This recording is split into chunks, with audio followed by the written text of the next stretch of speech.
안녕하세요. 오늘 강의를 맡은 백기락이라고 합니다. 반갑습니다. 저는 오늘 강의에서 여러분들 AI 사용법 이런 것들 강의는 안 할 거고요. 진짜 비즈니스, 업무 관점에서 오늘 강의를 하려고 하니까 거기에 맞춰서 좀 들어주시면 감사하겠습니다. 그리고 또 지난 시간에 AI 관련해 또 트렌드 얘기를 이미 하셨거든요. 그래서 이 트렌드 얘기를 빼고 갈 수는 없고 잠깐 가볍게 한 다음에 오늘의 메인 강의로 들어가도록 하겠습니다. 저는 강의와 컨설팅을 주로 하고 있고요. IT 쪽에서 경력을 쌓다가 2000년도에 사업이 좀 안 돼서 교육 쪽으로 넘어가서도 한 20년 하다가 지금 둘 다 병행을 좀 하고 있다고 보시면 될 것 같습니다. 주로 요즘은 일반 직장인 대상으로 하고 있는 IT, AI, 데이터 이런 쪽의 강의들을 많이 하고 있고요. 깊이는 그렇게 깊지는 않고 좀 넓게 공부할 수밖에 없는 그런 일들을 갖고 있다, 이렇게 이해해 주시면 될 것 같습니다. 제 연락처는 제 이름 검색하시면 인터넷에 있는 모든 연락처는 제가 다 관리를 합니다. 근데 최근에 제가 주로 쓰는 계정들은 베스트아이 코치라는 키워드를 갖고 있으니까요. 이쪽으로 연락 주시면 거의 하루나 이틀 안에 제가 거의 웬만한 연락은 다 받고요. 문자로 주셔도 괜찮겠습니다. 그리고 오늘 강의 자료는 제가 여기다 올려놓을 겁니다. 현재 10개 정도의 컨텐츠 파일이 올라가 있으니까 여기 QR코드로 접속을 하셔서 등록해 계시면 제가 3월까지 방을 유지를 하고 있을 거예요. 그래서 오늘 강의 자료 끝나고 나서 제가 배포교재 형태로 만들어서 올려드릴 거고요.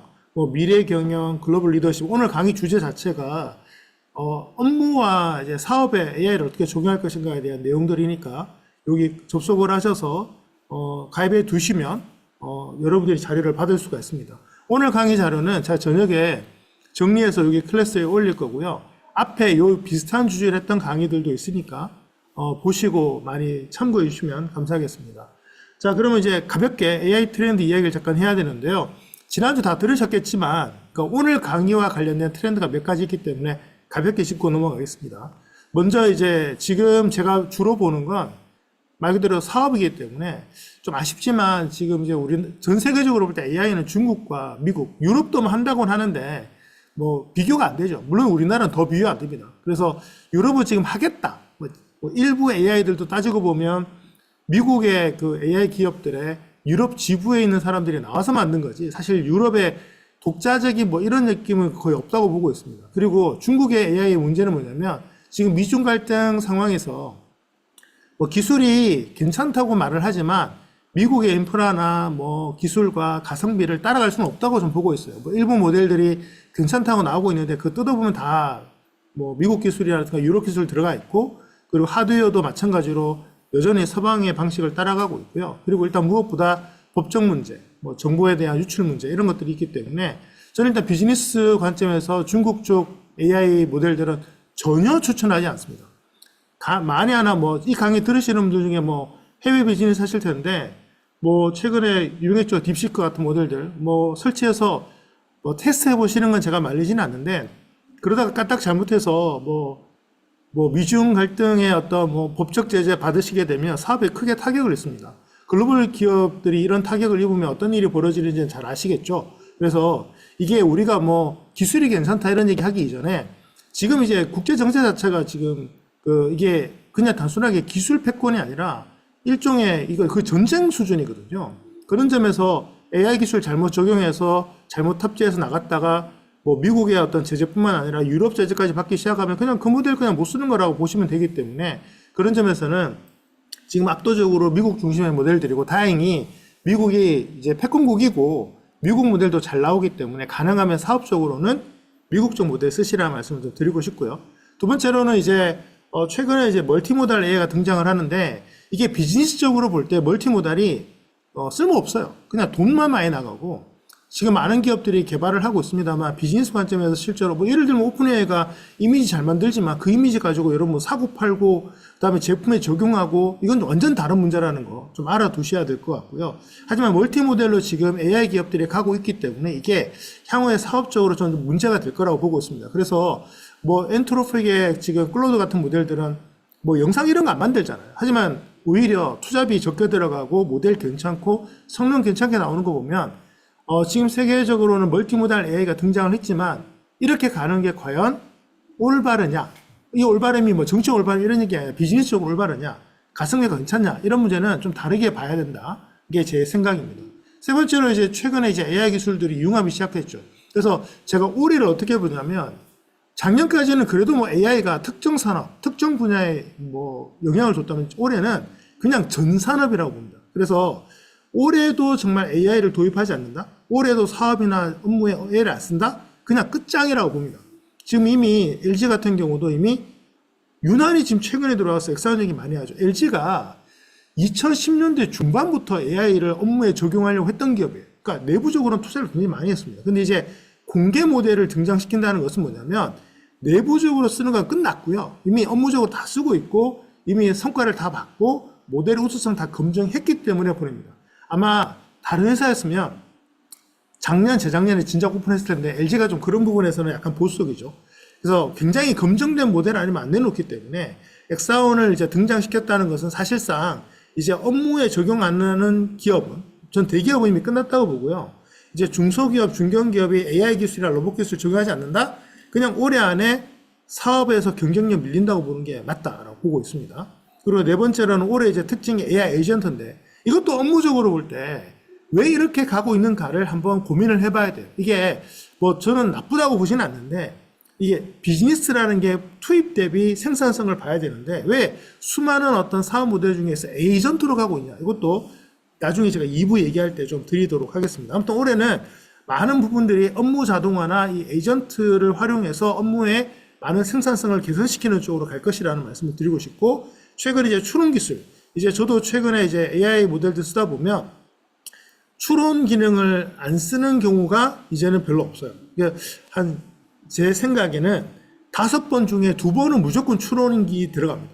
그리고 이제 뭐 들어가는 어떤 생산성이나 이런 것들이 나쁘지 않다 보니까 쓰고 있는데 이게 그 하드웨어 부하를 엄청나게 일으키죠. 그래서 전 세계적으로 AI 기업들이 지금 추론 기술들을 이제 많이 등장을 시키고 있는데 뭐 저희 입장에서는 좋지만 AI 기업들 입장에서는 이 투자되는 규모가 또 몇 배 더 늘어나는 그런 상황을 만들고 있기 때문에 대세는 되었으나 비즈니스 측면에서는 좀 다른 관점을 좀 봐야 될 수 있다 말씀드리고 싶고 이제 온 디바이스에 탑재되기 시작했죠. 오늘 제가 이제 후반부 사례로 좀 보여드릴 건데 이제 온 디바이스가 지금 이제 NPU 같은 게 좀 필요하다고 말씀들 많이 하시잖아요.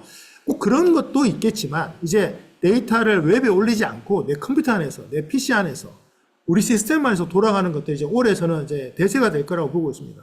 저도 지금 이제 웹 모델 많이 쓰고 있는데 지금 며칠 전부터 PC형 설치 모델을 지금 하나 업체랑 테스트를 하고 있어요. 그래서 아마 다음 주, 다다음 주 되면 이제 본격적으로 쓸 것 같아요.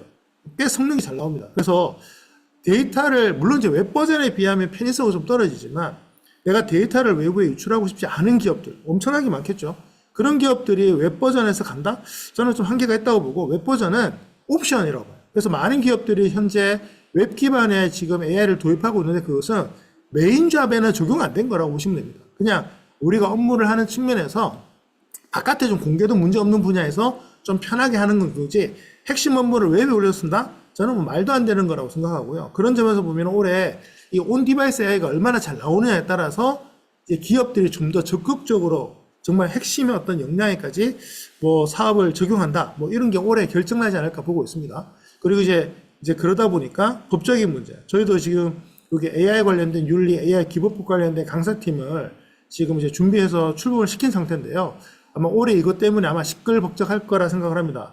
가장 큰 문제는 유럽에서 시작은 됐으나 유럽은 지금 AI 분야의 선도 국가가 아니잖아요.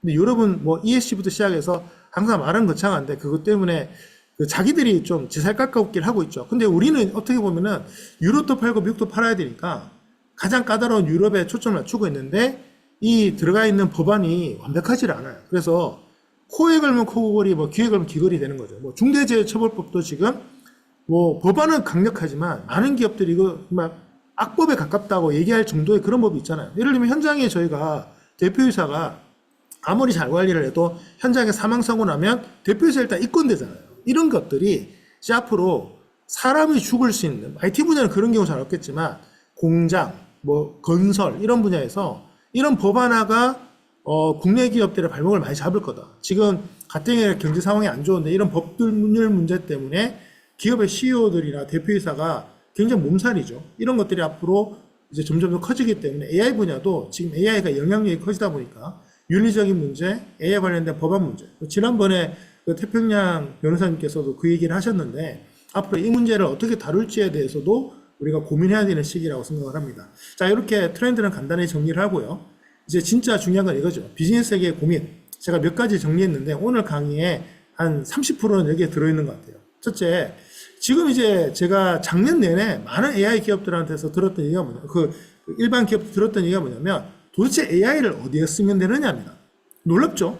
지금 우리가 사실 AI가 이렇게 영향력이 크다고 말은 하면서, 정작 일반 기업들은 AI에 대해서 애매하다는 거죠.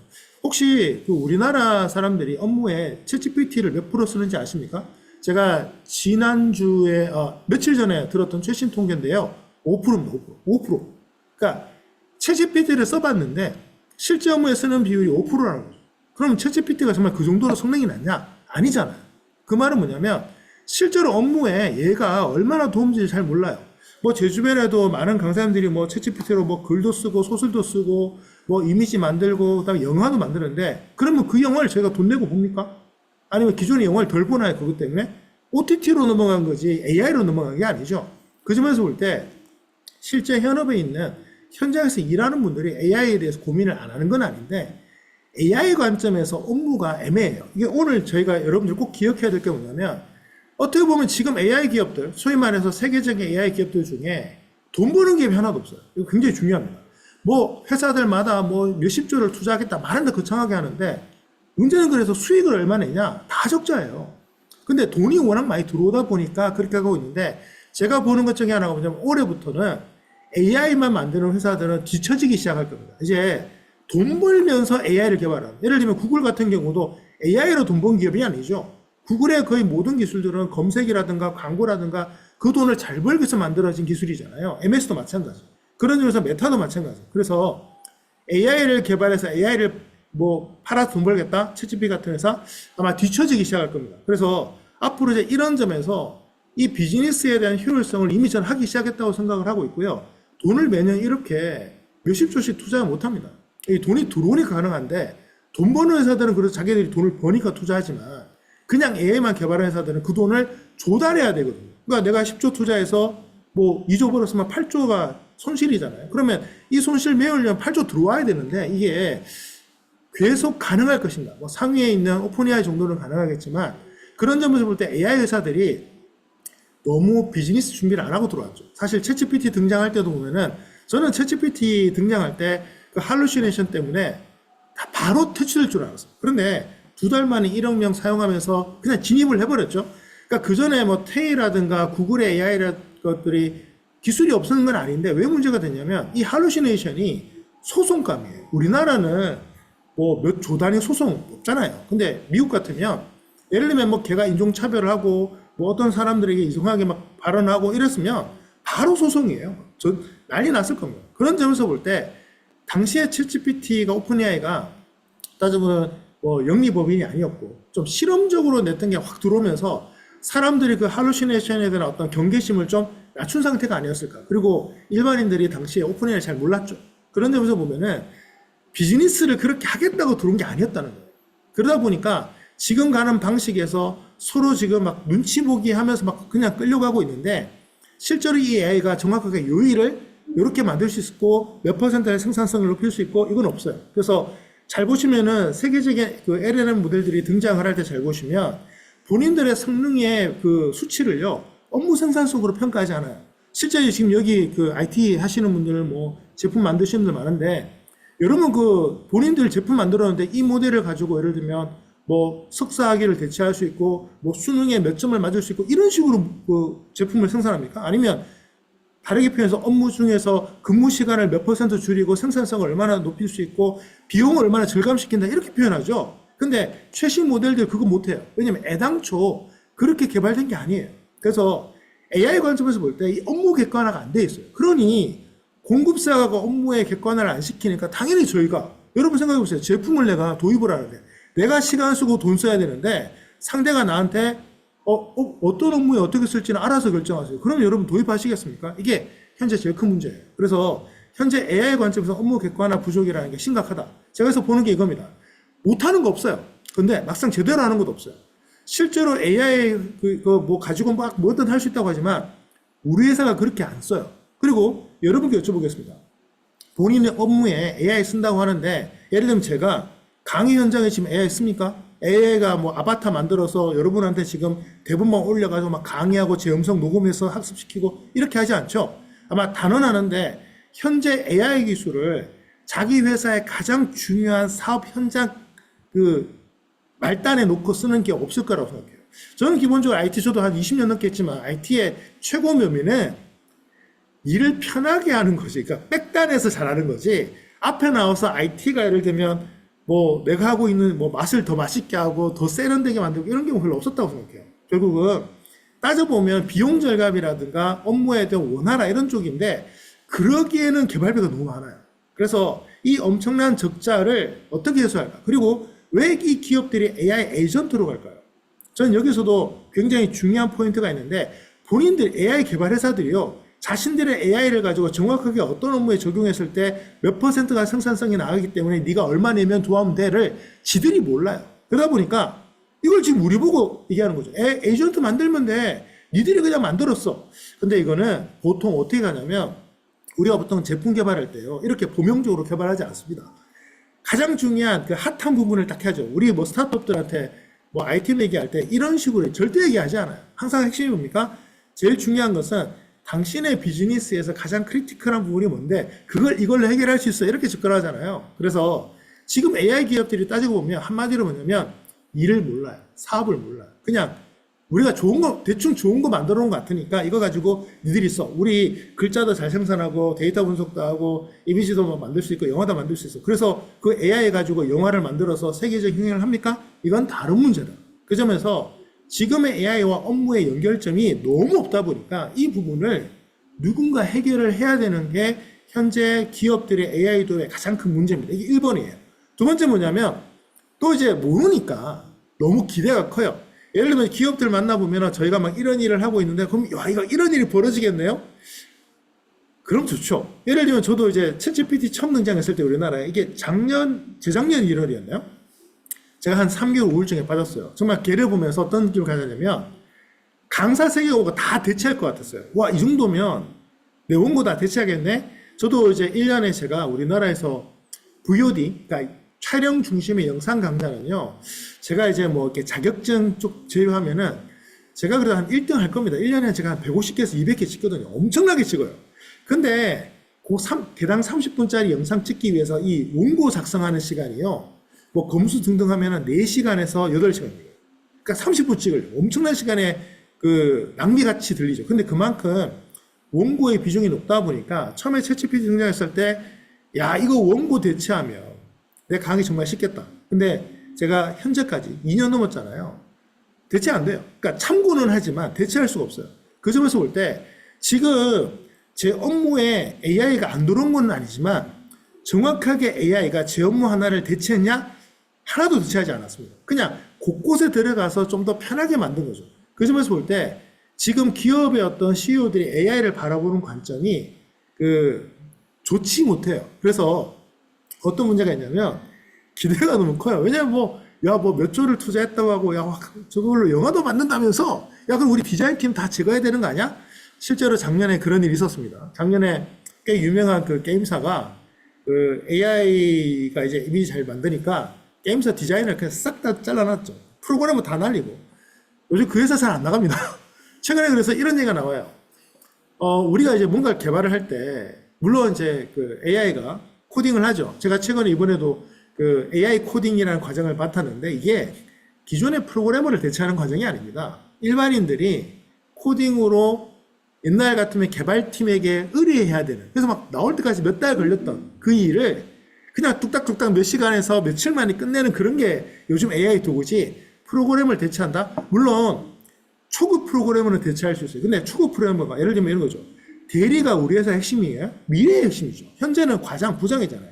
그래서 AI가 과장, 부장을 대체할 수 없습니다. 이게 두 번째 문제라고 생각해요. 그래서 너무 기대가 크다 보니까 얘기하다 보면 다 안 된대. 그럼 뭐야? 이거 AI 할 수 있는 게 없잖아. 이런 문제가 있다는 거예요. 그래서 접근성이 굉장히 중요해요. 그래서 옆에 AI로 뭐 너무 많은 어떤 기대감을 심어줘 버리면 오히려 그 회사는 도입을 힘들어합니다. 그래서 이런 점도 있다는 것을 좀 알려드리고 싶고, 그다음에 이제 구축하는 들어가는 비용과 인프라의 부족이죠.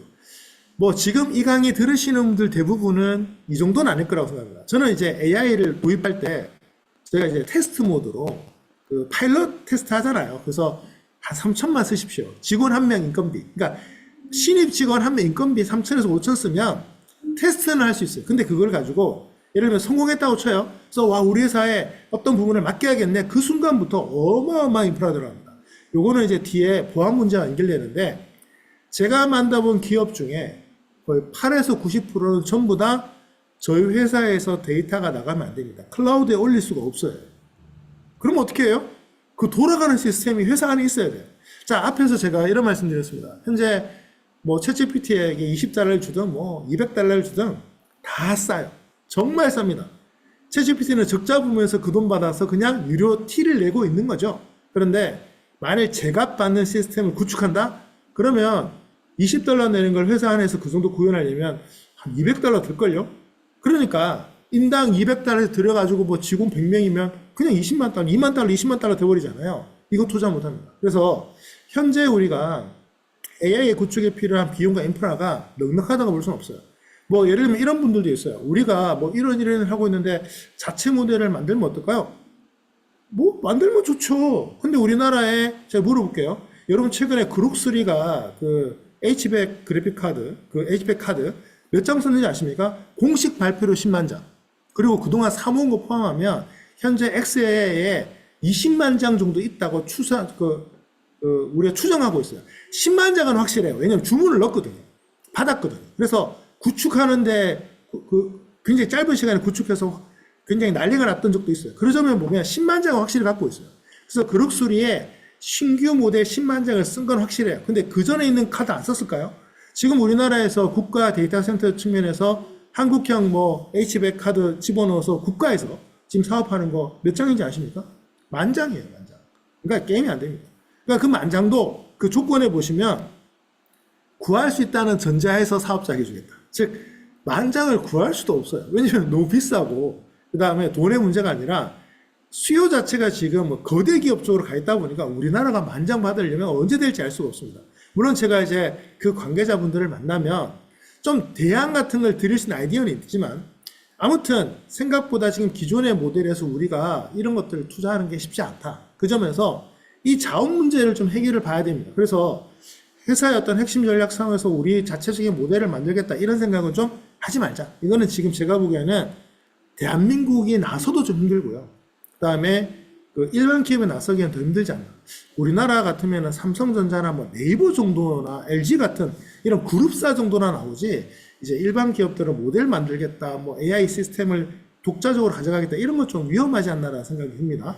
네 번째는 역량이죠. 뭐 저도 강의를 합니다만 그 AI IT 강의 일반 직원들 많이 들어요. 근데 이해하시는 분들은 5%도 안 됩니다. 뭐 강의 이게 의무교육이잖아요. 틀어놓고 넘어가는 거죠.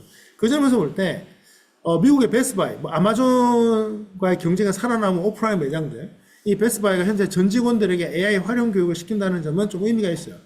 그러니까 필요한 건 맞아요. 근데 AI를 그냥 써먹는 교육하고 AI를 만드는 교육은 차원이 다르다. 그 점에서 우리나라가 국가 시스템의 어떤 규모에 비해서 IT 쪽이 좀 그 경시되는 나라잖아요. 특히 보안 쪽 너무 경시되고. 그런 점에서 볼 때 한국의 어떤 역량 부족은 심각하다. 그러니까 우리가 IT에 뭐 좀 앞서 있는 나라라고 하지만 정확하게 표현하면 소프트웨어를 앞서 있는 건 아니죠. 하드웨어를 앞서 있는 거죠. 그 반도체 생산, 그다음에 메모리 반도체 쪽은 앞서 있지만, 저는 사실 우리나라의 IT 수준을 종합평가를 한다면 일본보다 기술이 떨어진다고 생각합니다. 그러니까 많이 쓰는 사람이 많은 거지, 일본은요 세계 1위 슈퍼컴퓨터도 지들이 만드는 나라예요. 딱 하나 HBM만 삼성 거 썼지 나머지 전부 다 뭐 돈이 얼마가 들든 간에 자체 조달이 돼요. 그럼 우리나라 됩니까? 뭐 시간을 주고 돈을 주면 된다고 하지만 우리나라 기술만으로 개발하라 그러면 10년 안에 개발 못할걸요?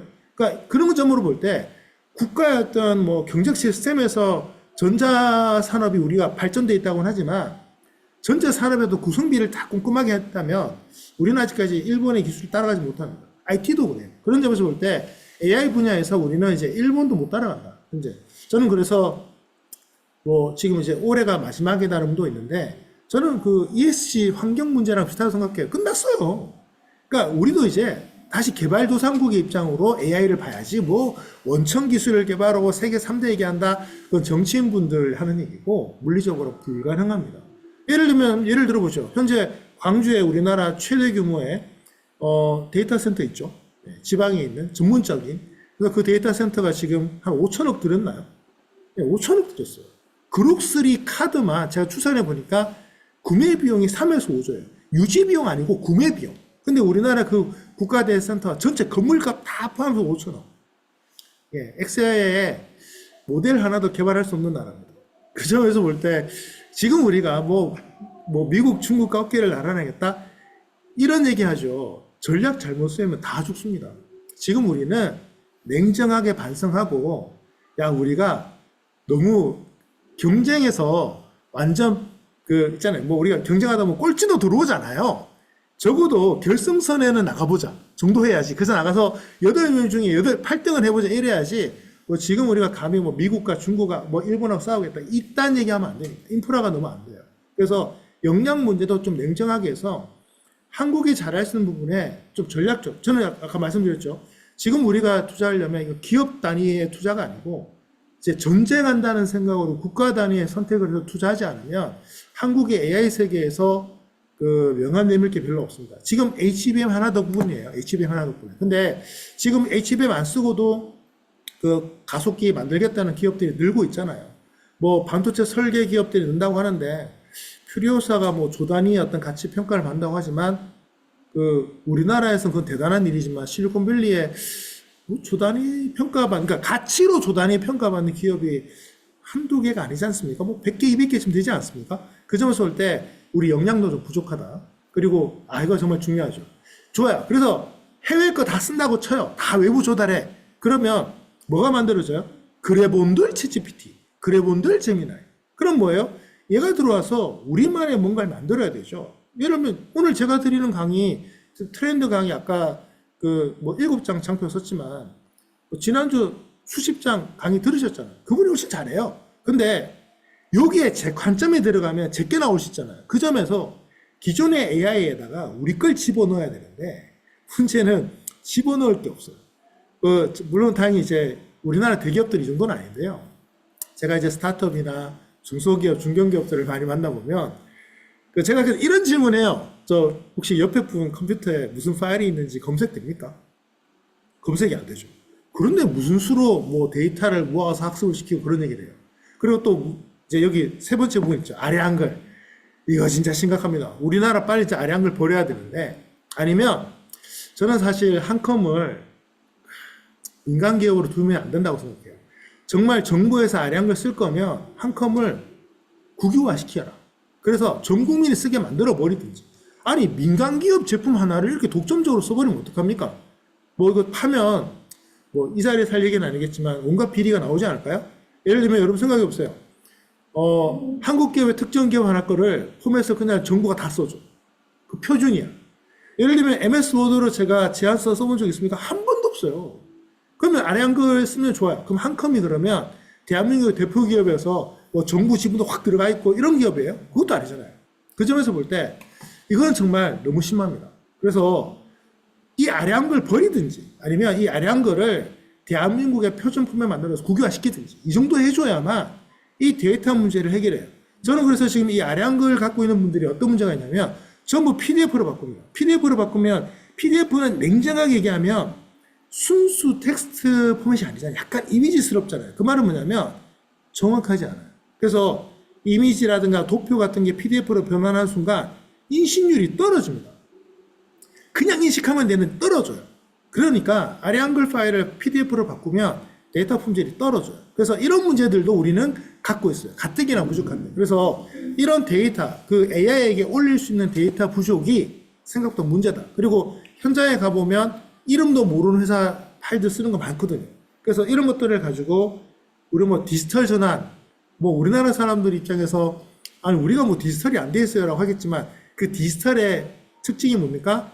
복사, 공유, 전송이 제로에 수렴해야 되는데 우리 제로 수렴하지 않죠. 왜냐면 포맷이 다르니까. 그러면 뭐 해야 돼요? 비호 보내줘야 되고, 뭐, 그 다음에 서로 막 맞춰야 되고, 뭐, 바꿔달라 얘기해야 되고, 이거 자체가 시간과 비용입니다. 그래서, 이런 부분에서 상대적으로 좀 느린 디지털 전환의 문화. 그러니까 디지털에 대한 전반적인 건 좋은데, 업무적 디지털이 좀 약하다. 그래서 제가 뭐 기업에 가서 디지털 전환 얘기를 하면, 아, 저희가 사실 뭐 이거 하라고 해서 하는 건데, 이런 분들이 많은데, 그 안에 들어가서 막 지적하기 시작하면요, 뭐 난리 납니다. 뭐 데이터 공유도 안 돼 있어, 포맷 표준화도 안 돼 있어. 그러니 뭐 AI를 도입해서 거기에 맞는 어떤 무언가를 한다는 건 거의 불가능에 가까워지는 거죠. 그래서 현재 공공기관 같은 경우에 특히 공공기관들과 연계된 공공 비즈니스 하시는 분들은 한컴사에서 아래 한글에 빨리 AI 빨리 만들시길 바라는데 아직도 제대로 성능이 안 나오고 있죠. 이런 점에서는 좀 머리 아픈 상황이다. 그다음에 여섯 번째가 이제 법적 윤리적 문제인데요. 이건 뭐 딥시크 얘기하면서 얘기를 해야 될 것 같은데 현재 AI 윤리, AI 기본법 자체가 픽스가 안 됐어요. 그래서 법적으로 코에 걸면 코골이, 귀에 걸면 귀걸이의 상황이 많습니다. 그러다 보니 어떤 문제가 있냐? 자, 예를 들어 볼게요. AI는 데이터를 수집하는 과정에서 추론을 합니다. 자, 근데 추론의 프로세스를 우리가 다 추적하지 못해요. 그러다 보니, 자, 예를 드립니다. 여러 개 조각난 정보, 그러니까 개인 정보를 비식별화를 많이 하잖아요. 비식별화 시켰는데도 불구하고 AI가 이걸 결합하다 보니까, 웬걸 추론하네? 자, 예를 하나 들어볼게요. 최근에 우리가 뭐, 이게 뭐 탄핵 여파 때문에 이게 정치 얘기 같기도 좀 한데, 뭐 이런 사건이 있었잖아요. 뭐 CIA에 신고하면 이게 정말 될까 안 될까? 자, 전제가 뭐냐면, 자, 우리 AI 측면에서 보죠. CIA에다가 뭐 링크 하나 보내고, 사진 몇 장 딱 보내서, 사람 하나 뭐 이름 딱 적어놓고 그냥 막 적는 거예요. 자, 그런데 그거 식별됩니까? 불가능하죠. 그런데 문제는 뭐냐면 이 불가능이 아니라는 거예요. 즉, 현재 팔란티어죠. 그 뒤에는 기술들. 근데 우리도 여러분 그 링크 들어오고요. AI 들어가서 막 하다 보면 사람 얼굴이 사람보다 더 정확하게 인식하는 게 이게 언제 결정났냐? 2019년인가 20년이 이미 인간을 뛰어넘었어요. 그냥 요즘 그 기술 개발 안 합니다. 너무 당연한 거니까. 뭐 이런 문제들이 있는 거죠. 그래서 지금 AI가 그러면 이렇게 개인을 그럼 식별하잖아요. 개인정보 보호법 위반이에요. 그럼 어떻게 해야 돼요? 아니, 이거 내가 한 게 아니에요. 우리가 의도한 게 아닌데 AI가 그렇게 한 거죠. 대표적인 게 이제 우리나라 한 스타트업이 20대에서 뭐 채팅 앱으로 좀 유명한데 AI를 만들었죠. 뭐 만들었잖아요. 걔가 무슨 일이 벌어지냐면 채팅 정보에서 개인을 식별해버린 거예요. 뭐 주민등록번호, 통장번호. 그러니까 AI다 보니까 우리 보통 MS의 테이가 등장했을 때도 그랬어요. 얘한테 막 이상한 질문 던지는 거예요. 그러니까 얘가 지금 날 모를 줄 알고 던졌던 내 주민번호를 아는 거예요. 왜? 그동안 내가 주고받던 채팅 정보를 가지고 우리가 보통 이제 뭐 채팅창에서 뭐라고 정보를 이제 주고받다 보면 이제 뭐 한글로 좀 바꾸게 좀 인식 못하게 좀 바꾸잖아요. 근데 AI는 인식한다는 거예요. 그거를. 그러다 보니까 그러면 불법이라는 거예요. 그러니 이렇게 하면요. 이거 AI 도입하지 말란 얘기 아니에요. 왜냐면 얘가 나를 식별하는 방법을 내가 몰라요. 지금 AI의 그 추론 과정을 다 알지 못하거든요. 실제 AI 연구할 때 우리나라 연구가 어려운 게 뭐냐면 인프라가 충분하지 않으니까 연구를 할 때 선별을 해야 되는데 실제로 AI 연구 잘 보시면 야 돌려보니까 이게 잘 나오더라? 쓰자 이럴 거 많아요. 그러니까 왜 잘 나오는지를 모르고 돌려보니까 잘 나온대요. 그래서 그 잘 나오는 이유를 나중에 추적하는 거죠. 이런 일들이 많습니다. 근데 우리는 그것도 못하는 거죠. 근데 그 과정에서 추론에 대해서 방법을 좀 알게 되면 맞긴 하겠는데 이거 언제 합니까? 이거 언제? 그래서 그런 점에서 볼 때 법적 윤리적 문제도 좀 심각하다. 그래서 이런 거 좀 아셔야 되고요. 맞아요. HWPX 개방 포맷이긴 한데 개방 포맷이라는 말에 조금 이제 다른 의미가 있는데요. 어떤 작업을 해야 쓸 수 있죠. 그러니까 지금 예를 들면 뭐 챗GPT 그냥 올리면 인식 못 하잖아요. 뭐 이런 문제를 좀 얘기하는 거니까 참고해 주시면 좋겠습니다. 그래서 최근에 그래서 뭐 딥시크, 마노스 뭐 얘기 많은데 제가 이제 제 AI 뉴스라고 해서 일주일에 한 두세 개 정도 유튜브 뉴스처럼 찍고 있는 게 있는데 저는 그냥 쓰지 말라고 합니다. 성능이 안 좋다 이런 문제가 아니라 그 AI를 썼을 때 내 거를 지킬 수 있느냐. 자, 예를 들어 보면요. 저는 지금 재작년 뭐 2년 AI를 쓰면서 단 한 번도 제 노트북에 있는 핵심 파일을 올려본 적이 없어요.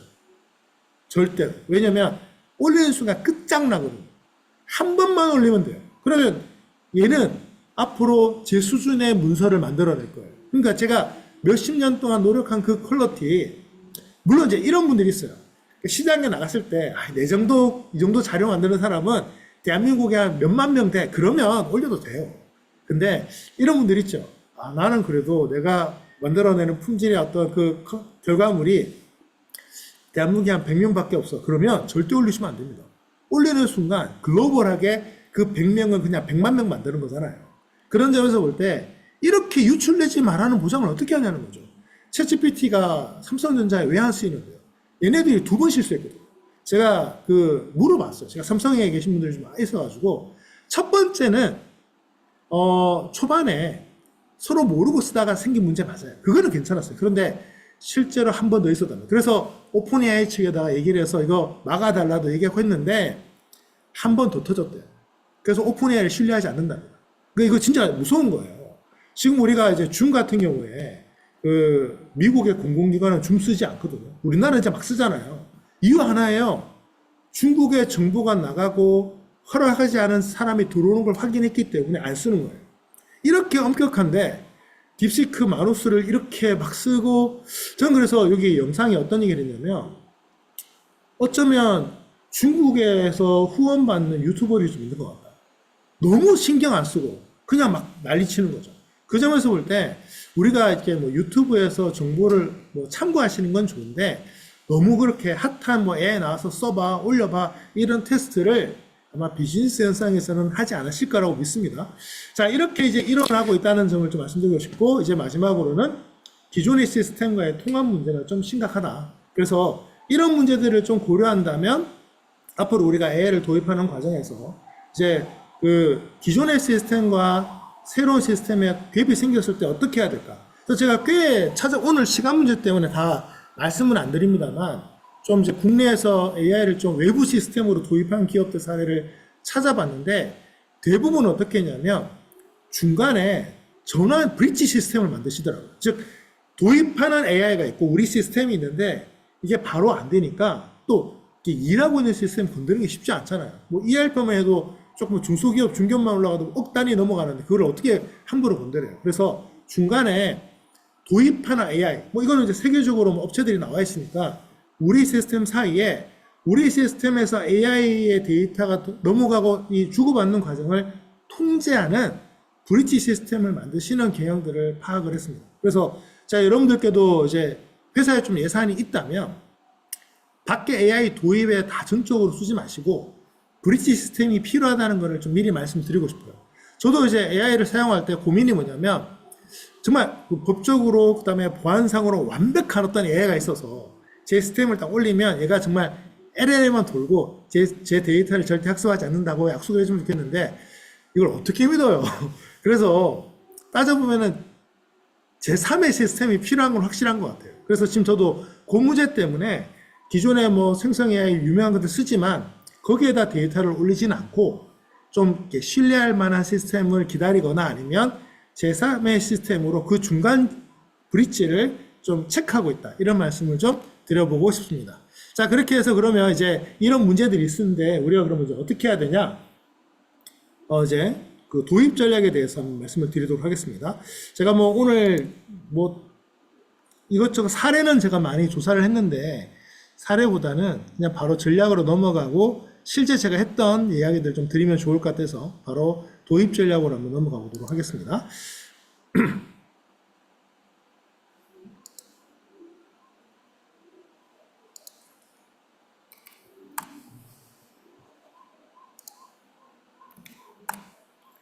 자, 한마디로 이렇게 정리했어요.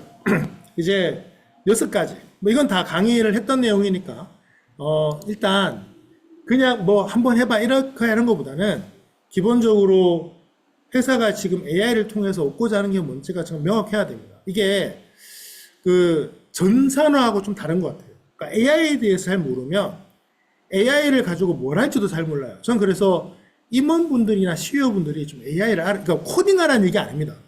AI를 알아야 된다. 자, 예를 하나 들어볼게요. 코딩 얘기 나왔으니까. 예를 들면 이제 우리나라가 교육 쪽에서 좀 유명하잖아요. 그래서 뭐 미리 이제 얘기 많이 하죠. 그래서 학교 현장에 IT 교육, 코딩 교육, AI 교육 엄청 합니다. 뭐 우리가 보기엔 엄청 한다지만 중국에 비하면 얼마 안 되긴 합니다만. 근데 그래서 뭘 가르치냐 이거죠. 뭘 가르칩니까? 뭐 스크래치. 그게 진짜로 AI 교육이에요. 차라리 챗GPT 사용법 가르치는 게 더 낫지 않아요? 그런 점에서 볼 때 과연 그냥 전산화랑 다른 게 뭐가 있어요? 저는 이제 AI 얘기할 때 우리나라에서 뭐 AI 가르친다 얘기할 때 제일 웃으면서 이런 얘기합니다. 인터넷부터 확충하세요. 무슨 아이들이 여러분 우리 코로나 시기에 아이들이 집에서 많이 수업했잖아요. 가능했던 이유가 집에서 했기 때문에. 왜냐면 다행히 우리나라가 가정에 초고속 인터넷이 다 깔렸어요. 만일 그때요 학교에서 모여서 했잖아요. 무조건 난리 났어요. 지금 우리나라 그 학교 인터넷 시스템이요 아이들 인터넷 동시 접속 못 버팁니다. 일방향도. 그런데 뭐 줌으로 수업을 해요. 그러니까 지금도 마찬가지예요. 여러분들이 지금 오늘 한 50여 분 되시는데 우리 학교 하나 교실 빌려가지고 거기에 들어가서 줌 하잖아요. 물론 그렇게 한다는 것 자체가 비효율적이긴 합니다만 한번 가정해 본다면 그날 인터넷 마비에 접속 안 됩니다. 지금도 제가 이런 어떤 현장 강의할 때 영상을 좀 다운받거나 파일 다운받을 때요. 그 교육장에 인터넷 얼마나 신경 쓰는지 몰라요. 그러니까 전산실이라는 데도 그게 동시에 접속을 하면 다운돼 버려요. 그거 접속이 안 돼요. 그러면 이런 게 충분하지 않잖아요. 그래서 기본적으로 AI를 좀 이해해야 된다. 그래서 예를 들면 코딩은 하진 않아도 인공지능이 도대체 뭐냐? 머신러닝이 도대체 뭐냐? 딥러닝이 뭐냐? 얘가 어떻게 작동되는 거야를 좀 알면 AI를 바라볼 때 하는 거죠. 왜냐면 우리가 이제 새로운 제품들이 나와도 그 제품을 설명할 때 개발하는 과정에서 기존 기술들을 차용하잖아요. 그래서 옛날에 이런 기술들을 여기에 적용했고 이렇게 바꿨고 그러면 설명서만 봐도 이 제품이 대충 어떻게 개발됐겠다를 알잖아요. 기존 사람들은. 그러니까 전부 써볼 필요가 없다는 거죠. 쓸 수도 없고. 그 점에서 볼 때 그런 설명을 좀 읽고 그렇다면 우리 회사에는 이 모델이 맞지 않을까? 물론 콕 집어서 바로 100점짜리 선택을 하지 못하겠죠.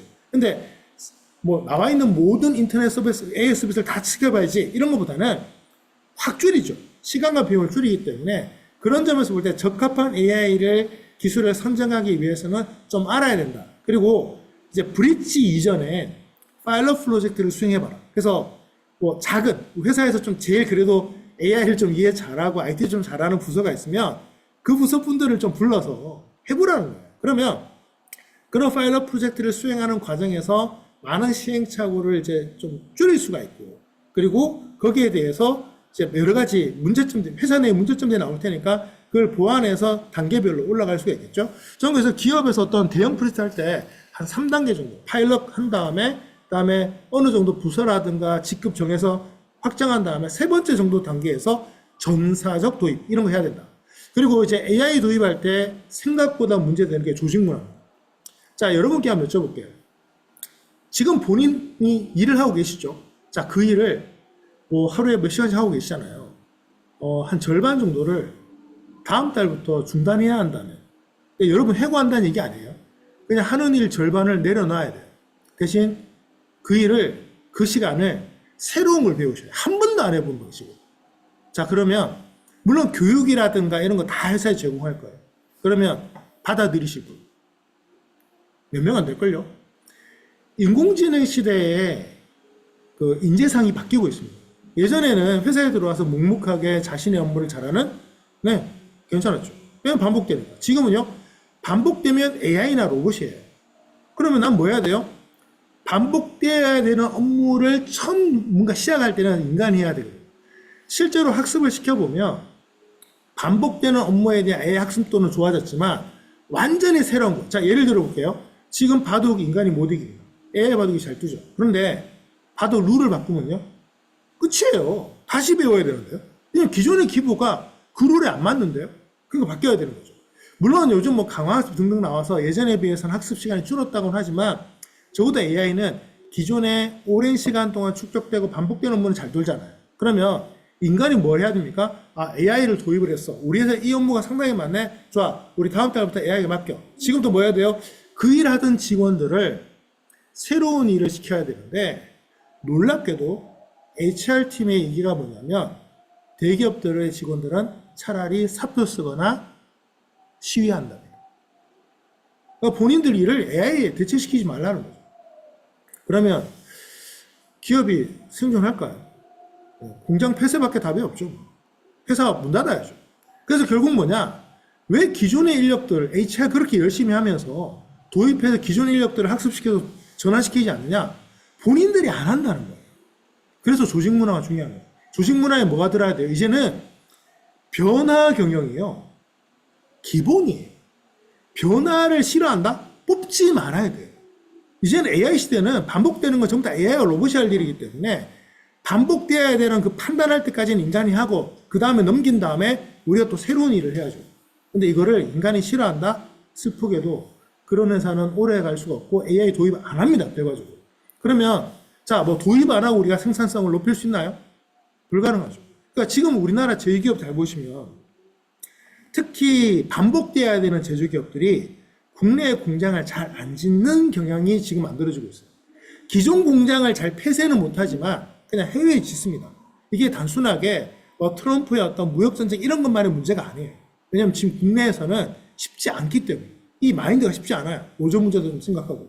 그래서 앞으로 이런 조직 문화에서 변화가 이건 변화 정도가 아니에요. 변화 자체를 기본으로 두지 않으면 힘들 것이다. 그 점에서 볼 때 우리 보통 이제 신입사원을 뽑을 때 창의성, 뭐 인재상 같은 거 얘기하잖아요.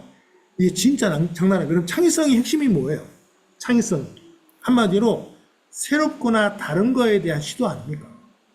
그러면 내가 기존에 하지 않던 방식으로 혹은 생전 처음 보는 방식으로 해봐야 되잖아요. 근데 그게 본인이 그러고 있으면 주변에서 어떻게 할까요? 여러분이 창의적 인재라면 주변에서 박수 쳐줄까요? 그건 성과났을 때죠. 성과나기 전단에는 계속 비판하고 비난하고 그다음에 말리고 폄하하고 그래서 이제 열정이 필요하죠. 제가 항상 강의 가르쳐 드립니다. 창의성이 뛰어나다면 열정을 가져야 된다. 그럼 이게 무슨 말이냐? 남들이 나한테 손가락질하고 비판하고 무관심하고 뭐라고 그럴 때 너 마음속에 있는 그 열정을 가지고 버텨라. 언제까지? 성과 안 할 때까지. 그게 창의적인 거죠. 이제 이런 상황이 안 되면 조직이 AI 도입을 못 해요. 그래서 저는 중견기업 이상의 기업들은 우리가 생각하는 정도의 AI 도입은 불가능에 가깝다. 그래서 기존 직원들이 자연스럽게 소멸하는 쪽으로 갈 수밖에 없는 게 현재 우리의 또 문제죠. 그래서 뭐 지속적인 학습도 여기에 들어갑니다. 그래서 조직 문화가 이제 앞으로는 이제 이 조직 문화가 정말 화두가 될 겁니다. 예를 들면 애플에서 일하는 직원이 와가지고 삼성에서 일을 할 때 왜 성과가 안 나?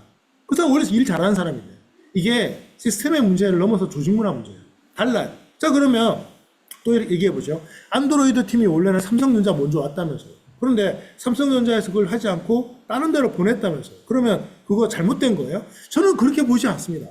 삼성의 조직 문화가 안드로이드 못 살렸을 거라 생각해요. 구글이니까 가능했던 거겠죠. 그리고 걔가 그러면 애플 갔으면 살아남았어요? 그것도 달라요. 애플은 또 그렇게 못 살렸을 겁니다. 이런 걸 봤을 때 우리의 어떤 아이디어는 결국은 인프라도 중요하지만 그거와 맞는 조직 문화를 만날 때 폭발적으로 성장을 합니다. 그래서 삼성의 조직 문화가 나쁜 거예요? 아니요. 삼성은 삼성의 경쟁력을 낼 만한 조직 문화가 맞는데 안드로이드를 키우기에는 안 맞았다는 얘기입니다. 그 점에서 우리의 조직 문화가 똑같을 필요는 없는데 코어의 기본 개념에 이제는 이 변화, 새로운 것의 도전 이런 것들이 없다면 AI 도입은 어려울 거라고 보고 있다는 거죠. 제가 간단하게 예를 들면 뭐 챗GPT 많이 쓰시잖아요. 근데 이제 어떤 부분은 뭐 재미나게 좋을 때도 있거든요. 그럼 제가 바꾸러 가잖아요. 정말 끝까지 안 바꿔요. 예를 들면 뭐 안드로이드 쓰시는 분들한테 뭐 아이폰 써보라 그러면 안 바꿔요. 저 폰 두 개 다 쓰거든요. 제가 이제 AI 도구를 되게 많이 씁니다. 강의할 때 보면은 저희는 챗GPT를 썼어요. 저희는 뭐 재미나게 썼어요. 그러면 거기에 맞춰서 강의를 해야 되거든요. 그래서 다 써보는데 장단점이 있죠. 제가 보기에는 6개월만 지나면 메이저 AI 기업들은 다 따라잡고 있어요. 예를 들면 뭐 3월 달에 뭐가 그록이 나왔어요. 그러면 6개월 내에 오픈AI의 새 모델이 그록을 뛰어넘어요. 그래서 비즈니스 현장에서 6개월이면 안 바꿉니다. 그냥 갑니다. 왜냐면 바꾸는 것도 귀찮거든요. 6개월 뒤에는 어차피 새 모델 나오면 기존에 쓰던 방식에서 더 나아질 텐데요. 뭐 그게 비즈니스 세계예요. 그래서 이런 점에서 볼 때 이 변화에 대한 화두가 AI 세계에서는 너무나도 중요하다고 생각을 합니다. 그래서 좀 도입을 하시려면 이런 관점에서 여러분들이 신경을 좀 많이 써주시면 좋겠다는 생각을 합니다. 그래서 도입 전략 측면에서 볼 때 뭐 이런 거 뭐 제가 앞에 말씀드렸죠. AI 마인드셋, 디지털 전환 필요하다. 클라우드 도입 좀 빨리 미리미리 좀 해라. 그다음에 파일럿 프로젝트 수행해라. 그다음에 뭐 인력 양성 같은 거 좀 해라. 이런 얘기 많이 드리는데 제가 뭐 교육 쪽에 있으니까 뭐 자체 교육 힘드시면 저는 이제 커뮤니티 활동을 좀 권장했으면 좋겠어요. 이게 회사에서 뭐라고 하면 일단 싫은 게 좀 있어요. 이건 일이잖아요. 그래서 저는 이제 직원들이 자연스럽게 변화에 대해서 물들게 하는 게 중요하다고 생각을 하는데, 자, 예를 들어 볼게요. 여러분 회사 예를 들면 경영 전략팀이 우리 이번 달부터 변화 경영을 회사의 핵심 뭐 화두로 삼겠습니다. 그러면 직원들이 와 할 것 같죠? 안 합니다. 절대 그런 일이 없어요. 그럼 어떻게 해야 되냐? 변화를 해야겠구나라는 두 가지, 제가 동기부여 관점에서 프로세스를 좀 갖고 있습니다. 첫째는 뭐냐면 내가 왜 변화를 해야 되지에 대한 의문을 들게 해야 돼요. 자, 예를 들면 늘 먹던 밥이 있는데 새로운 음식을 딱 먹어봤는데 야, 이 맛이 기가 막히네. 가끔은 새로운 음식도 좀 먹고 봐야겠어. 가 되어야 새로운 것에 대한 이 기분이 좋아지잖아요. 그런 점에서 볼 때 이게 강제로 시켜서 느끼게 하는 게 쉽지 않아요. 그리고 심지어 맛있는 음식도요, 억지로 먹이면 맛이 없게 느껴져요. 그 점에서 저는 약간 조직 문화의 특징은, 제일 조직 문화는 물들게 하는 건데, 제일 좋은 게 뭐냐면 저녁에 어디 뭐 모임 좀 다녀와라, 혹은 그런 어떤 동아리 활동 같은 거 좀 많이 권장하는 걸 되게 권합니다. 그래서 저도 커뮤니티를 되게 많이 하는데요, 제가 어떤 새로운 문화에 관심이 생기면 제일 먼저 뭘 하냐, 관련된 책을 읽고 커뮤니티에 가입해요. 그래서 독서경이 이런 게 좋은 게 뭐냐면, 예를 들면 앞으로 양자의 시대가 될 것 같네. 그러면 직원들이 양자 교육 시켜야지. 그러면 그 교육은 실패해요. 처음엔 뭐 해야 되냐, 양자 컴퓨터 모형이라도 좀 갖다 놓고요, 그다음에 뭐 양자 세계에 유명한 사람들 포스터 좀 붙여놓고, 양자 관련된 초등생 책부터 시작해서 대학 교재까지 쫙 갖춰놓고, 그러면서 서서히 저 회사가 좀 양자 분야에 좀 관심을 갖나 보네. 하지만 절대 압박이 없어요. 그러면 한 10명 중에 한두 명이 책도 좀 보고 커뮤니티 좀 가입하고 이러면서, 야, 이거 양자 시대가 빨리 올 것 같아. 옆 친구에게, 뭐 동료들에게 이렇게 얘기하면서 물들거든요. 근데 독서 개혁을 할 때 어떻게 했습니까? 대표님이 책을 읽고 감동받았죠. 오늘부터 저 책 3,000권 주문해서 우리 직원들 다 뿌려. 다음에 다음 달까지 독후감 쓰게 해. 이러면 그 책 끝장입니다. 아무리 그 CEO분이 좋은 책을 골랐어도 그렇게 강제를 해버리면 그 책의 효과를 얼마나 느끼시겠어요. 그래서 이런 어떤 문화적인 부분에서의 좀 인력적인 부분들을 좀 신중하게 고려하실 필요가 있다. 그래서 올해 뭐 시스템으로 도입하는 게 굉장히 화두이긴 한데, 뭐 당장 도입했을 때 너무 반항심이 커져버리면 도입 자체가 무산되기 때문에 지금부터라도 AI에 대한 좀 뭐 호기심, AI에 대한 좀 뭐 메리트를 느낄 수 있는 분위기를 만드는데 좀 고민해야 돼요. 그래서 앞으로 HR의 어떤 경영 전략팀이라든가 HR팀은 문화를 다룰 수 있는 수준이 돼야 돼요. 이 문화가 참 어려운 거거든요. 그러니까 서서히 스며드는 문화, 우리끼리 예를 들면 말하지 않아도 서로 막 느끼는 그런 느낌, 이런 것들을 회사가 어느 정도 분위기를 만드는 데 성공하지 못한다면 이렇게 전략적으로 막 결정하고 밀어붙이고 이런 걸로는 AI 같은 게 좀 힘들다, 이런 말씀을 드리겠습니다. 자, 그래서 그러면 이제 듣고 싶은 게 이런 거겠죠. 당신은 그럼 어떻게 하고 살았냐, 이런 얘기를 하실 것 같아서 제 사례를 마지막에 좀 실어봤습니다. 자, 제 실제 경험과 사례입니다. 여기서 중요한 게 PAIP예요. 이게 언제 만든 거냐면 한 4년인가 5년 된 개념이에요. 이게 뭐냐면, 뭐의 약자냐면 퍼스널 AI 파트너십의 약자입니다. 그러니까 파이프라고 불러요.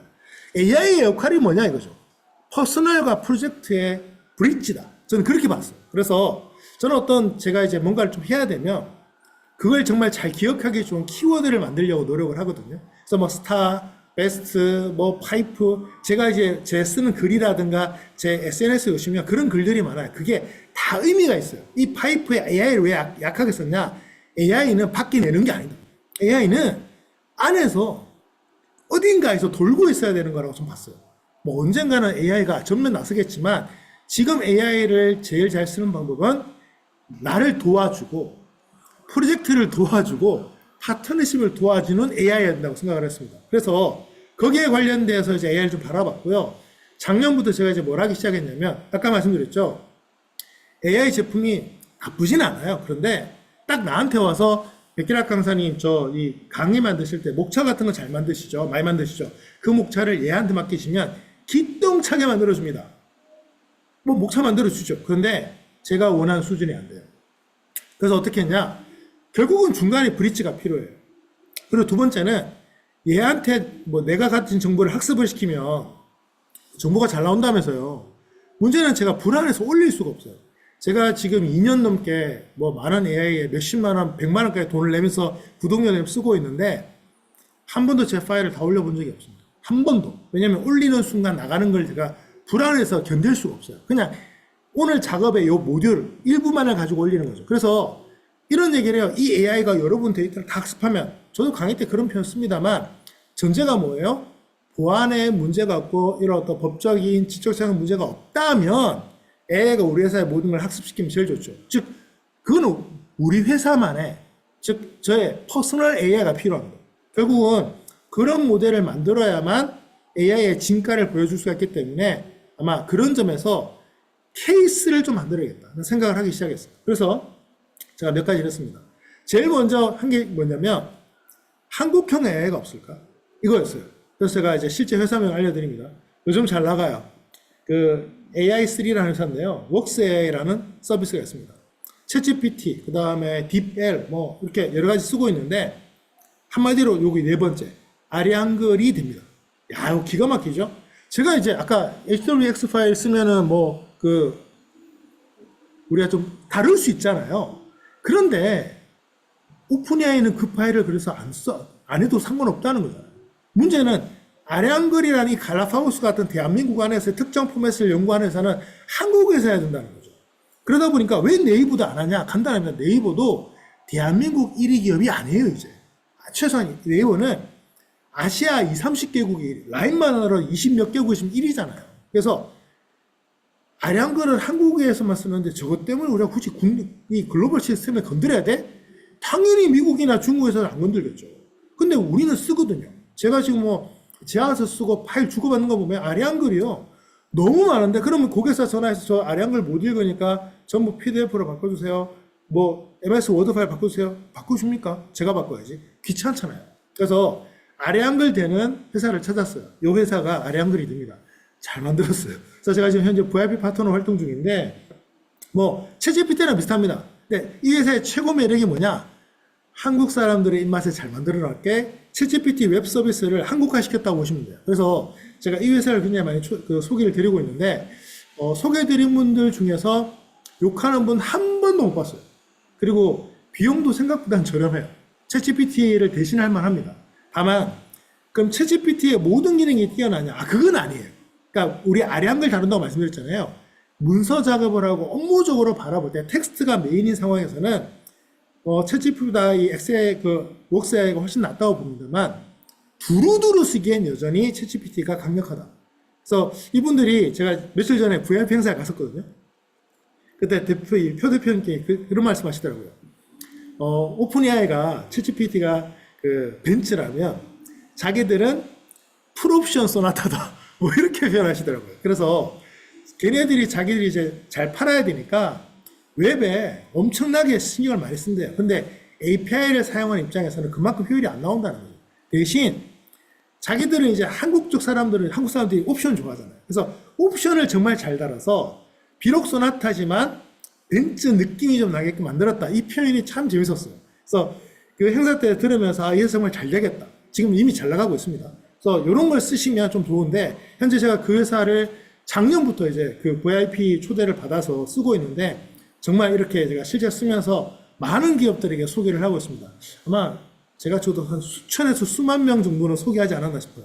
여러분들도 텍스트 기반에서 쓰신다면 한번 써보시기를 권합니다. 자, 두 번째는 뭐냐면, 그래도 문제가 뭐냐면 자체 AI 도구가 필요해 라는 생각을 했어요. 그래서 제가 이제 제 업무들을 쭉 보다 보니까 결국은 제가 강의를 하고 원고를 쓰는데 AI는 그 숟가락은 올릴 수 있겠지만 완전히 지가 대신 먹여주지 못하겠더라고요. 그래서 뭘 할 수 있을까 생각을 하다가 한 AI 그 개발사를 만나게 됐습니다. 주식회사 살린의 AI 토크라는 제품을 만나게 됐는데, 제가 현재 여기 지금 웹사이트 주소 보시면 이 주소 들어가시면 지금 제가 쓰고 있는, 그 다음에 샘플로 만들어 놓은 걸 바로 쓸 수 있어요. 그래서 1인 기업용, 소기업 HR팀용, 수상공인용 세 가지 모델을 만들어서 이제 1인 기업용 이미 쓰고 있고요. 그다음에 HR팀용은 이제 샘플 사이트고 세 번째로 수상공인 고객센터용은 지금 제가 테스트로 돌리고 있는데 이거죠. 강의 중에 지금 제가 전화를 못 받잖아요. 근데 저희 강사들이 좀 그런 게 있어요. 갑자기 강의가 들어와요. 근데 이게 또 갑자기 응답을 안 해주면 딴 사람한테 넘어가 버려요. 그래서 제가 강의 끝나고 나서 문자 보면서 막 답변 드리는데 제가 막 전화하면 지금 너무 급해가지고 다른 분한테 넘겼다는 거죠. 이거 이러면 좀 아쉽습니다. 저도 뭐 월급 받는 사람이 아니니까 강의 들어올 때 그 강의를 좋은 강의를 해야 되는데 갑자기 들어온 강의 중에 강사를 빨리 선정을 해야 되는데 문제는 전화를 막상 했는데 알고 봤더니 이미 제가 선약이 돼 있어요. 그날 안 돼. 이런 걸 꼭 전화를 해야 돼요. 그래서 이 생각을 한 거죠. 자, 누군가가 나한테 연락이 왔어요. 근데 지금 제가 강의 중이에요. 그래서 강의 중이기 때문에 제가 답변을 못 합니다. 근데 내 AI가 자, 그 사람도 강의가 뭐예요? 백기락 강사님 저 이런 강의 가능하세요? 저 이런 구성도 되세요? 그 다음에 이날 몇 시 몇 분에 어디서 강의 가능하세요? 요 세 가지 질문을 완벽하진 않더라도 나한테 연락을 취한 다음에 적어도 다른 사람한테 넘어가지 않도록 잡아주는 AI가 있으면 좋겠다. 그래서 만든 게 이 1번 모델이에요. 해보시면 좀 작동을 합니다. 제가 그래서 샘플 이미지 캡처를 좀 했어요. 이제 강사 찾기, 미팅 요청 이렇게 하는 겁니다. 그래서 뭐 픽스는 안 되지만 적어도 이제 강의가 되신데 적어도 그날 시간은 비어있네? 하지만 한 번 더 컨펌을 하기 위해서 메일이나 문자를 주세요라고만 하면 되잖아요. 거기까지만 작동하는 모델이에요. 그래서 요즘 제가 처음 만나는 어떤 분들한테 제 메일을 또 하단에다가 이걸 붙여서 보내요. 그러면 가끔씩 연락이 와요. 그 연락이 왔던 건 뭐예요? 제가 가능하거나 조정 가능한 일정 범위 안에 들어있어요. 그러면 제가 이제 이 강의 미팅 요청이 일정을 어떻게 집어넣냐? 절대로 바꿀 수 없는 일정을 집어넣었어요. 그건 아예 픽스가 되어 있기 때문에 조정을 못하니까. 그래서 답변을 하는데 기본적으로 이 AI가 제가 절대로, 왜냐면 막상 전화했는데 어차피 강의 안 되는 거면 뭐 전화해도 소용없잖아요. 근데 적어도 조정이 되는 범위 안에서 그분을 좀 더 잡아주는 효과. 그래서 주제도 되고 강의 구성도 괜찮고 그 다음에 일정도 괜찮으면 그분은 저의 연락을 기다릴 겁니다. 지금 제가 무슨 강의 중이기 때문에 남겨주시면 연락을 드릴게요 했는데 그 드릴 수 있는 시간대가 본인들도 이제 의뢰할 수 있는 시간이잖아요. 그러면 딴 사람을 찾지 않고 저한테 가는 거예요. 그러면 이 예전 같으면 로스했을 그 강의가 한 건이라도 잡을 수 있으면 이게 다 수입으로 올라갈 수가 있죠. 그래서 딱 요 정도 너무 길게 바라지 않습니다. 근데 이제 문제가 이게 지금 챗GPT 엔진을 쓰는데 목차나 교육 설계를 할 때 이게 제가 하는 스타일과 너무 다르고 현장에서 강의를 해보면 오늘 강의도 마찬가지예요. 저도 다 돌려보는데 챗GPT는 교육 엔진이 아니잖아요. 그래서 얘가 해보면 목차를 만들어주는데 쓸모가 없어요. 그래서 어떻게 했냐? 요 강의 주제 교육 설계에다가 제가 현재 몇 년 전부터 제가 만든 모든 커리큘럼을 목차만 따로 정리한 게 있어요. 걔를 학습을 시켰어요. 그랬더니 잘 나와요. 현재는 가장 중요한, 제가 이제 보통 이제 한 20차시, 그 다음에 그 과목 하나를 개발을 하면 PPT가 한 4에서 500장 나옵니다. 근데 그걸 세부 목차로 다 정리를 하면 A4지랑 50장 나오거든요. 과목당 그래요. 이걸 또 모아놓은 파일이 있어요. 몇백 페이지 되겠죠. 얘는 학습을 안 시켰어요. 그 이유는 이제 이거 상용 모델을 어떻게 가져갈지 결정을 하면 그걸 올릴 겁니다. 그 말은 뭐냐면 의뢰한 사람이 강의 주제나 교육 설계를 할 때 제 입맛에 맞는 커리를 토해야 되도록 세팅을 해놓은 거예요. 요즘 이런 거는 뭐 GPT에서 하고 이런 기능도 아마 써보시면서 가능하다는 거 들으셨죠. 근데 중요한 게 뭐예요? 내 입맛에 맞아야 돼요. 내가 할 수 있는 강의가 들어와야죠. 그래서 강사 찾고 교육 설계까지 해서 만족하면 그 강의는 제가 준비하는 데 저는 문제가 없습니다. 그런 점에서 이 엔진이 그런 역할. 그래서 전 더도 말고 돌도 말고 요 모델 하나 가지고 한 달에 강의 한 건만 더 생겨라. 컨설팅 하나만 더 생겨라. 고객사 하나만 더 생겨라. 이러면 충분하다. 그래서 지금 이제 만들어 쓰고 있고요. 제가 이렇게 썼더니 지지난주에 제가 한 이제 소공인, 우리나라 이제 제조 분야에서 이 아주 소기업들은 소공인이라고 또 따로 하더라고요. 소공인 센터에서 강의를 했는데 거기서 요 모델을 보시고 그러면 우리 소공인들이 바쁘니까 전화를 못 받으신대요.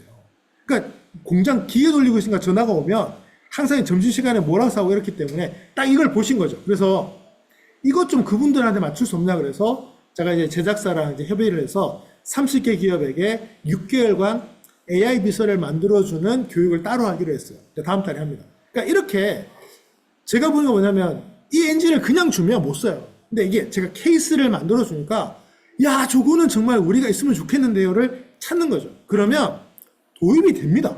그러니까 결국 따져보면 AI 기업들이 못하는 게 뭐냐? 우리의 어떤 업무 현장을 얘네들은 지금 이해할 수가 없어요.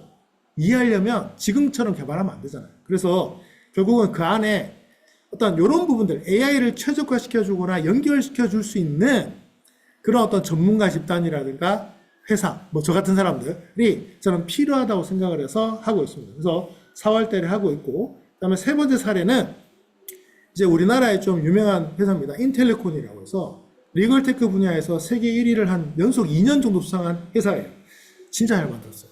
근데 이 회사에서 이제 하는 솔루션을 가지고 제가 좀 살펴봤는데 이제 앞으로 법률 관련해서 강의가 꽤 많을 거예요. 특히 중대재해처벌법은 변호사분들도 사실 애매해서 근데 이게 참 재밌는 게요. 사건이 터지면 저희가 할 수 없어요. 근데 여러분 어떤 뭔가를 할 때 새로운 분야를 제일 먼저 할 때 그 분야의 전문가를 만나시나요? 강사를 찾나요? 강사를 찾습니다. 여러분 제가 프로그래밍을 잘하지는 않아요. 하지만 프로그래밍을 해야 될까요? 말아야 될까를 고민할 때는 저희를 찾아요. 이유는 교육이 강의라는 게 좀 어떻게 보면 입문이에요.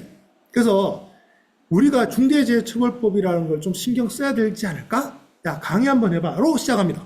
그때는 저희가 나가요. 왜냐면 변호사분들은 2시간 안에 강의를 그렇게 재밌게 할 수가 없어요. 대신 야 진짜 필요하겠네. 저기 중대재해처벌법 담당자를 좀 키워봐. 그러면 그때부터는 변호사 역할이에요. 즉 저희가 의외로 각종 법안에 대해서 강의할 기회가 좀 있습니다. 그래서 저희가 문제는 그 강의 현장에서 질문이 나오면 저희가 답변하기 좀 애매해요. 그래서 그 회사가 갖고 있는 그 법률 관련 시스템을 가지고 제가 답변을 하기 위해서 그 회사에 컨택을 했죠. 우리가 이런 니즈가 있다. 내가 뭐 개인정보, 지식재산 이런 거 강의하는데 문제는 그 자리에서 디테일한 게 들어오면 나도 변호사가 아니고 또 변호사분들도요. 예를 들면 뭐 형사소송하시는 분들이 지적재산권 잘 몰라요. 그러니까 당신들이 만들어 놓은 그 4대 분야, 여기 파란색 분야가 현재 그 회사가 현재 서비스할 수 있는 분야예요. 개인정보, 산업안전보건, 중대재해처벌, 학교폭력 관련해서 질문이 들어왔을 때 좀 정확하게 객관적인 제가 답변을 하고 싶으니까 당신들 서비스를 좀 쓰면 안 되냐. 그래서 제가 이제 약간 암묵적 협약을 맺은 거죠.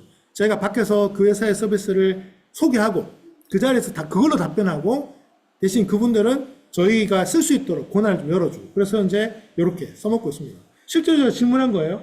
제가 이제 개인정보 관련해서 실제 법원 판결을 받은 것 중에 가장 큰 배상금액 1인당 얼마가 제일 크냐 했더니 여기 보시면 각각 50만 원 위자료. 그러니까 우리가 보통 뭐 몇억, 몇십억인 경우는 뭐냐면 인당으로는 얼마 안 돼요.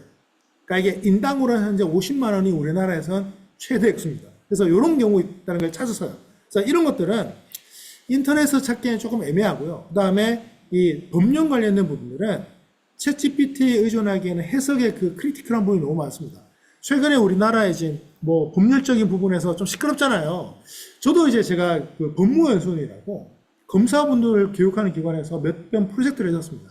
제가 독서법, 정보관리 쪽을 했었기 때문에. 근데 이분들이 좀 문제가 뭐냐면 세무, 법률 부분들의 문제가 우리가 그런 용어들을 알 거라고 생각을 해요.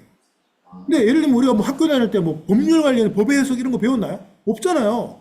그래서 그분들은 아니 우리가 법치국가인데 국민이 법을 모르면 어떡해? 뭐 이런 식의 입장을 갖고 있어요. 그래서 제가 그분들한테 얘기를 했죠. 예를 들면 제가 그 국세 공무원 그 세금 관련 공무원분들한테도 강의를 몇 년 했었거든요. 그분들한테 제가 그런 말을 한 적이 있어요. 아니 우리한테 세금의 이해라도 학교 그 공식 과목에 있었다면 내가 억울하지는 않다. 근데 일을 하면서 세금을 가져가는데 설명을 제대로 해주기를 해줘. 돈 내는 우리를 예를 들면 그분들은 좀 이런 게 있어요. 저 사람 잠재적인 그 탈세자 아니야? 이렇게 보는 입장. 너무 불쾌하다. 아니 우리가 세금 내는 거 알겠는데 왜 내야 되고 어떻게 내야 되고 어떤 세금인지를 강의 한번 해준 적이 있냐? 그분들이 그제서야 아시더라고요. 그렇긴 하다. 그러니까 이런 문제들이 있어요. 그러니까 현장에서 우리가 느끼는 크리티컬한 문제가 적어도 이 법조계 분들 바로 만나면 해결이 잘 안 됩니다. 그 중간에 어떻게 보면은 풀어주는 사람들이 필요하다는 거죠. 그래서 이 회사가 현재 이렇게 하고 있고, 앞으로 우리가 이제 이 AI 분야에서는 이런 법들을 좀 아셔야 된다. 인공지능 기본법, 데이터 3법, 지식재산 기본법, 산업재산 관련 법률, 저작권법까지 좀 알아야만 AI 세계에서 법률적인 문제에 좀 덜 스트레스를 받으실 거다. 그래서 이 AI 세계의 문제가 뭐냐면 별의별 법들에 얽혀 있기 때문에 한국에서 AI 관련돼서 법적으로 문제없는 비즈니스는 전 거의 불가능에 가깝다고 봅니다.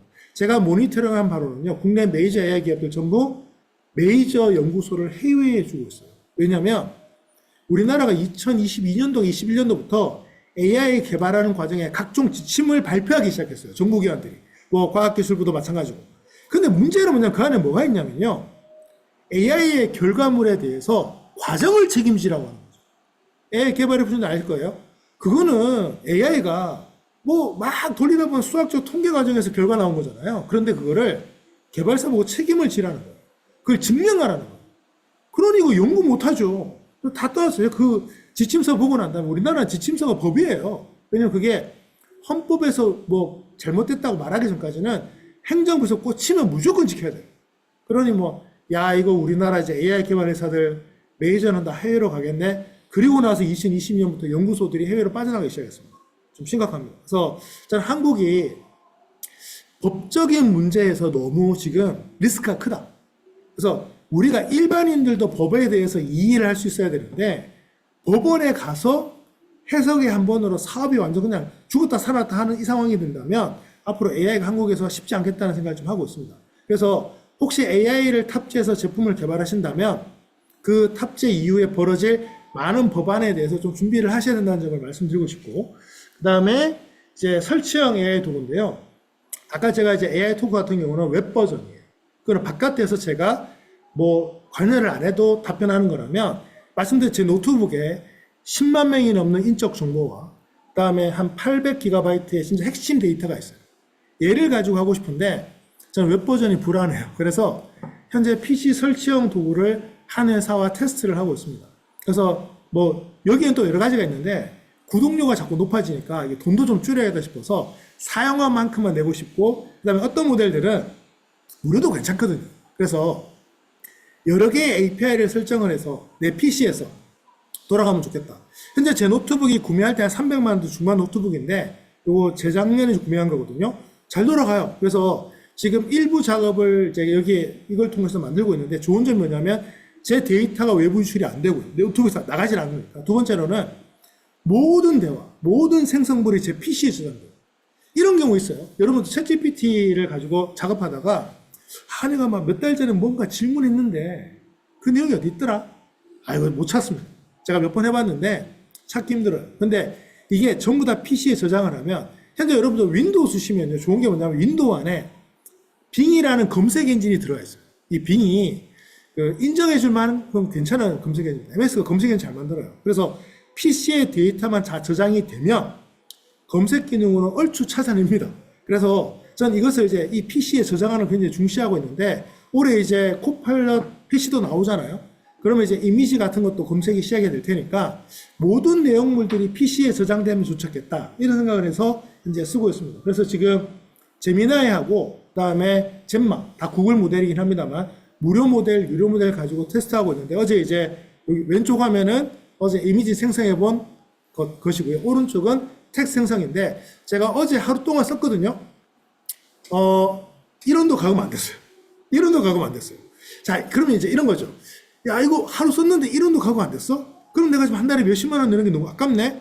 안 그래도 이거 개발사 대표님이 저를 보시고 좀 웃으시더라고요. 돈을 너무 많이 쓴다고. 물론 이제 저는 이제 강의를 하고 컨설팅 하다 보니까, 예를 들면 제미나이 유료 모델을 쓴다는 얘기는 구글 워크스페이스와 거기에 기반한 제미나이 쓰시는 분들과 대화하기 위함도 좀 있거든요. 그런 분도 있기 때문에 앞으로 이런 부분에서 이런 어떤 AI들을 제가 이제 강의를 해야 되는 쓰긴 하지만, 과연 내가 내 자신을 위해서 얼마로 커버할 수 있을까를 늘 고민을 해요. 그래서 그 점에서는 PC 설치형 버전이 있으면 좋겠다는 생각을 해서 쓰고 있는데, 제품이 괜찮아서 아마 다음 주에 미팅 한 번 더 하고 저의 개인 모델로 공식화를 하려고 합니다. 전 그래서 지금 여러 가지 계획을 갖고 있어요. 뭐 기업들 간의 협약도 만들고 AI 도구로 프로젝트도 하고 웹에 AI 도구 탑재해서 이제 홈페이지와 앱도 제 걸로 만들고 이런 작업들을 할 건데 하는 이유의 메인은 이겁니다. 그래서 소기업, 중소기업, 중견 기업이 AI를 도입을 할 때 각종 케이스를 만들어주고 싶어요. 그러니까 우리는 PC 설치를 원해. 그러면 설치형은 이런 제품을 써서 이렇게 하셔야 되고 비용이 얼마 나옵니다를 얘기를 해주고 싶은데 이게 현재 AI 우리 여러분이 알고 있는 개발사들하고는 좀 힘듭니다. 그래서 저는 이제 컨설팅과 강의를 하는 입장에서 중간에서 어떤 적당한 모델들을 만들어서 가는 게 목표이다 보니까 좀 다양한 프로젝트를 하고 있다는 점을 좀 말씀드리고 싶고 제가 이제 이런 활동을 하다 보니까 이제 제 활동에 관심 갖고 있는 분들이 있어서 이제 요분들 파이프 제가 쓰고 있다고 말씀드렸잖아요. 멤버십은 그냥 정보만 받는 분들, 파트너스는 같이 붙어가지고 막 써보고 사용해보고 이런 것들을 원하시는 분들의 어떤 멤버십 프로그램도 운영을 하고 있습니다. 앞으로 그래서 뭐 올해가 굉장히 중요한 해가 될 거라고 보는데 저도 뭐 설치형 도구, 웹 도구 이렇게 해서 최적화 도구를 만들어서 저도 뭐 1인 기업이잖아요. 이제 직원을 쓰는 많은 교육회사, 컨텐츠 회사와 비교를 했을 때 뭐 제가 뭐 그분들처럼 매출을 낼 필요는 없지만 적어도 맨투맨으로 붙었을 때 지진 않아야겠다는 생각을 하고 있기 때문에 경쟁 우위를 유지하기 위한 최적의 시스템을 월 일정 금액, 제가 돈은 좀 많이 쓰는 편이거든요. 월 일정 금액 안에서 커버링을 한다면 그래 뭐 경력직 직원 하나 쓰는 정도로 내가 버틸 수 있다면 차라리 혼자 일하는 게 편할 때가 좀 많습니다. 그런 점에서 가려고 노력하고 있다는 점 말씀을 드리겠습니다. 자, 이렇게 해서 오늘 강의 정리를 했고요. 이 QR코드 찍으시면 오늘 강의와 유사한 내용들이 좀 올라가 있고요. 오늘 강의 내용도 제가 저녁에 정리해서 파일을 올려드릴 예정입니다. 3월 말까지 클래스룸 유지할 예정이니까 자료 필요하신 분들은 들어오셔서 쓰시면 좋겠습니다. 자, 혹시 뭐 질문 있으시면 저한테 질문해 주시면 감사하겠습니다. 감사합니다.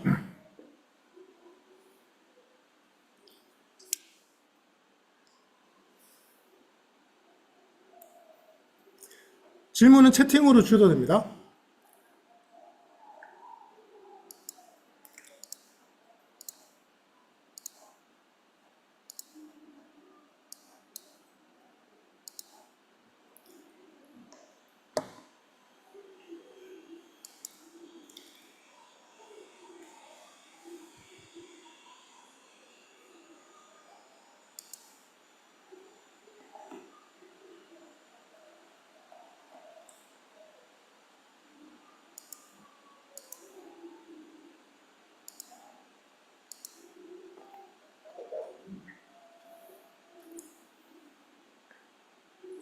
옵시디언도 쓰고는 있습니다.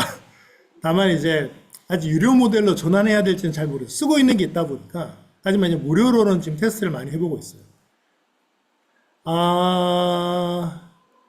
저는 웍스AI가 가성비가 훨씬 좋다고 봅니다. 실제로 국내에서 기업하시는 분들은 진짜 웍스AI가 입맛에 맞게 잘 만들었어요.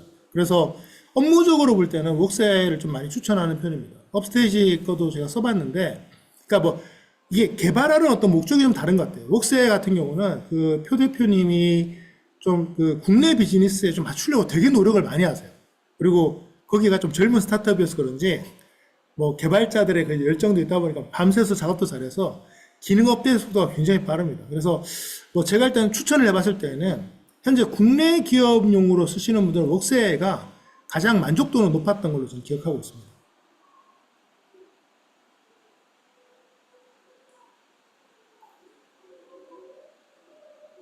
별 말씀입니다. 고맙습니다.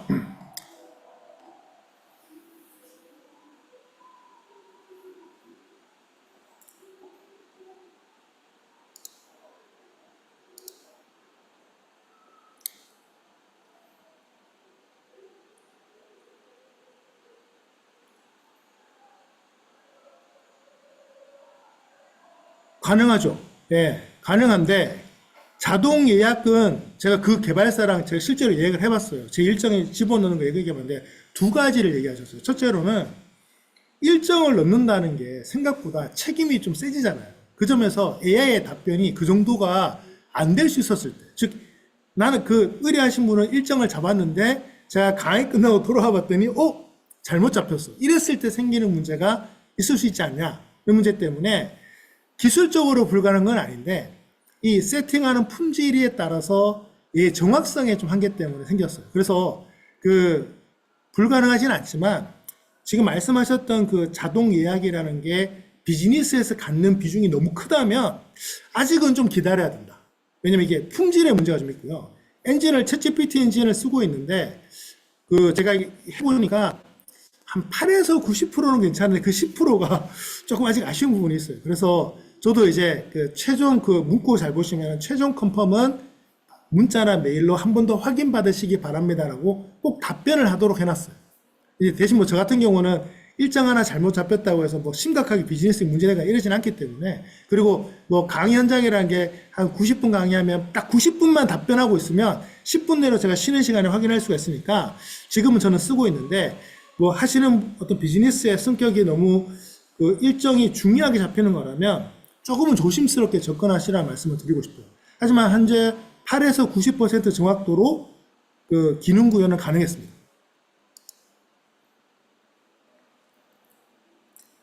그렇죠. 예.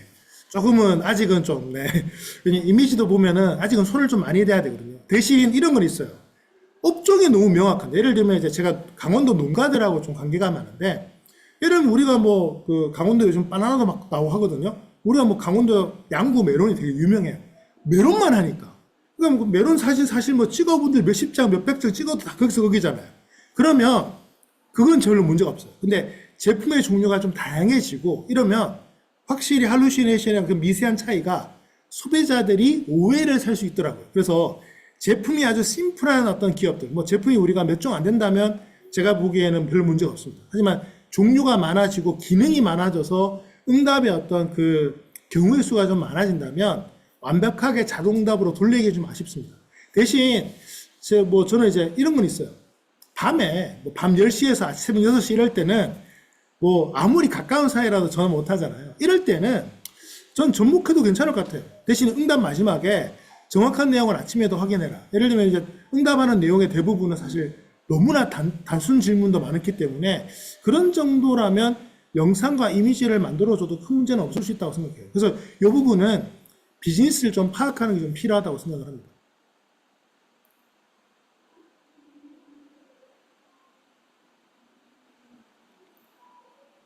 네, 그렇습니다. 감사합니다.